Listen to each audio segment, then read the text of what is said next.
എന്താ ഞങ്ങള് കൂട്ടാതെ ഒരു ഗൂഢാലോചന? അത് പറയാം. പക്ഷേ ഇവിടെ ഒരാളെ കൂടി കാണാനുണ്ടല്ലോ. എവിടെ?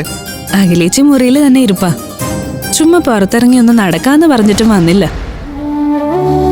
അമൃതേച്ചിയോടാ പിണക്കം. നമുക്ക് ആ പിണക്കം മാറ്റണ്ടേ? വേണ്ടേ? നിങ്ങൾ ചെന്ന് അച്ഛൻ വിളിക്കുന്നു പറ. ചെല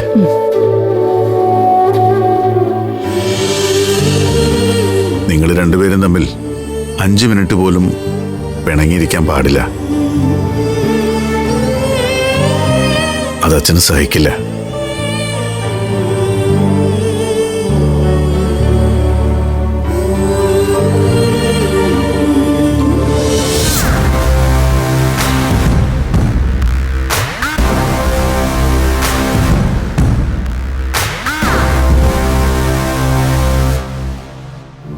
അഖിലേച്ചി, അച്ഛൻ വിളിക്കുന്നു. എന്തിന്? എല്ലാരും കൂടി എന്തൊക്കെയോ വലിയ ആലോചനയില്ല. ചേച്ചി മാത്രമില്ലാതിരിക്കുന്നത് ശരിയാണോ? നീ ഇങ്ങനെ ഒരു മണ്ടിയായി പോയില്ല ആരാധി. വീട്ടുകാരെല്ലാരും കൂടെ എന്തെങ്കിലുമൊക്കെ ആലോചിക്കുന്നത് എല്ലാവരുടെ അഭിപ്രായം അറിയാനാ. ഇവിടെ അങ്ങനെ വല്ലതുമാണോ? ആലോചനയൊക്കെ ഉണ്ട്, എല്ലാരും അഭിപ്രായവും പറയും. പക്ഷെ തീരുമാനമേ അത് അമൃതേച്ചിയുടെ മാത്രമായിരിക്കും. പിന്നെ എന്തിനാ മോളെ ഈ ആലോചന അഭിപ്രായം എന്നൊക്കെ പറഞ്ഞ ആളെ കളിയാക്കുന്നേ? ചേച്ചി എന്തൊക്കെയാ പറയുന്നേ? അമൃതേച്ചി അങ്ങനെയൊന്നും അല്ല. നമ്മളൊക്കെ പറയുന്ന സകല ആവശ്യങ്ങളും സാധിച്ചു തരുന്ന ആളാണല്ലോ അമൃതേച്ചി. പിന്നെന്താ?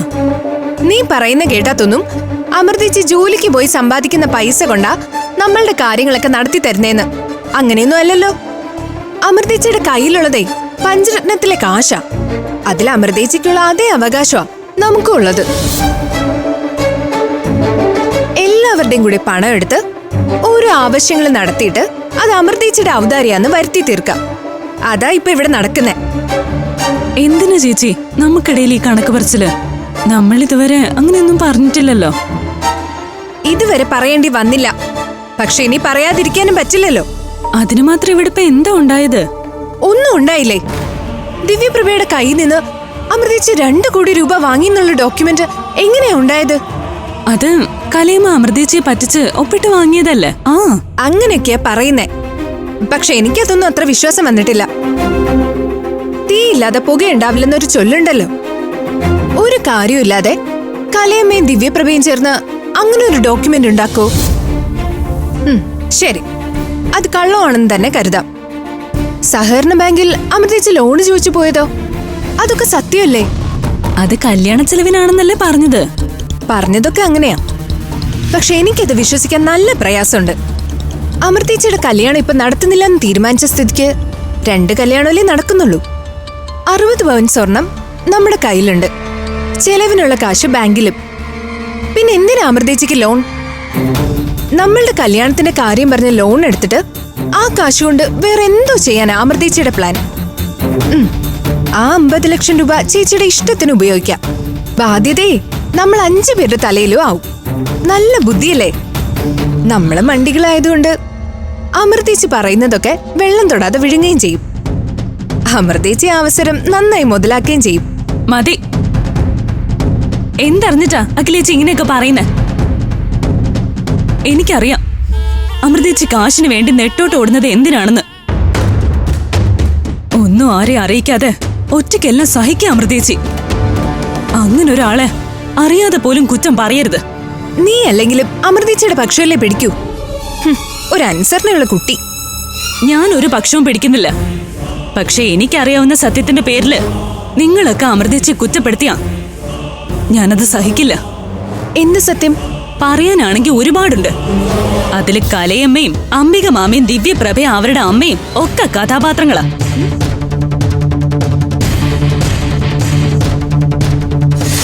ഈ വിവാഹം നടക്കണമെങ്കിൽ നീ അഖിലയ്ക്ക് 60 പവൻ സ്വർണം സ്ത്രീധനമായി കൊടുക്കണം. വിവാഹം കഴിഞ്ഞാലുടനെ താലിമാല ഒഴിച്ചുള്ള മുഴുവൻ സ്വർണവും എനിക്ക് എന്റെ സ്വാതന്ത്ര്യത്തിൽ കിട്ടണം. അത് 60 പവൻ ഉണ്ടാവുകയും വേണം. നിങ്ങളുടെ വക്കീൽ എന്നെ കൊണ്ട് ഒപ്പിടിച്ച് വാങ്ങിച്ച പേപ്പർ എങ്ങനെ ദിവ്യപ്രഭയുടെ കയ്യിലെത്തി? സ്ത്രീധനം കൊടുക്കുന്നത് കൂടാതെ അംബികയ്ക്ക് 60 പവൻ കൊടുക്കാനുള്ള ബാധ്യത ഉണ്ടല്ലോ നിനക്ക്. ദിവ്യപ്രഭയ്ക്ക് നഷ്ടപ്പെട്ട 60 പവൻ. അതിനല്ലേ നീ ഈ ലോണിന് ഓടി നടക്കുന്നത്? കിട്ടില്ല അമൃതേ. കല്യാണത്തിനുള്ള 30 പവൻ കൂടാതെ അംബിക മാമി ചോദിച്ച 60 പവൻ കൂടെ കൊടുക്കാന്ന് സമ്മതിച്ച അഖിലേഷിയുടെയും ആകാശയുടെയും കല്യാണം നിശ്ചയിച്ചത്. ആ 60 പവന് വേണ്ടിയാ അമൃതേച്ചി ലോൺ എടുക്കാൻ നടന്നത്. അതെന്തിനാ നമ്മള് കൊടുക്കുന്നേ? അത് കൊടുക്കാതെ അഖിലേച്ചി ആ വീട്ടിൽ ചെന്ന അംബിക മാമിയും ദിവ്യപ്രഭയും കൂടി ചേച്ചിയുടെ സ്വൈര്യം കെടുത്തുന്നായിരുന്നു അമൃതേച്ചിയുടെ പേടി. അഖിലേച്ചി സന്തോഷായിരിക്കട്ടെ എന്ന് കരുതി ആരെയും ഒന്നും അറിയിക്കാതെ ഒറ്റയ്ക്ക് സർവ്വഭാരവും ചുമക്കുമായിരുന്നു അമൃതേച്ചി. ഇതൊക്കെ എന്നോട് പറയാത്തെന്താ? ചേച്ചിക്ക് അറിഞ്ഞൂടെ അമൃതേച്ചിയുടെ സ്വഭാവം? അമൃതേച്ചിക്ക് എന്തൊക്കെ വിഷമം വന്നാലും ഒറ്റയ്ക്ക് അത് സഹിക്കും. നമുക്കെന്തെങ്കിലും സങ്കടം ഉണ്ടായാ സഹിക്കുകയില്ല. ഫ്ലവേഴ്സ് സ്മാർട്ട് ഷോ ശനി ഞായർ ദിവസങ്ങളിൽ രാത്രി 9:30 ഫ്ലവേഴ്സിൽ.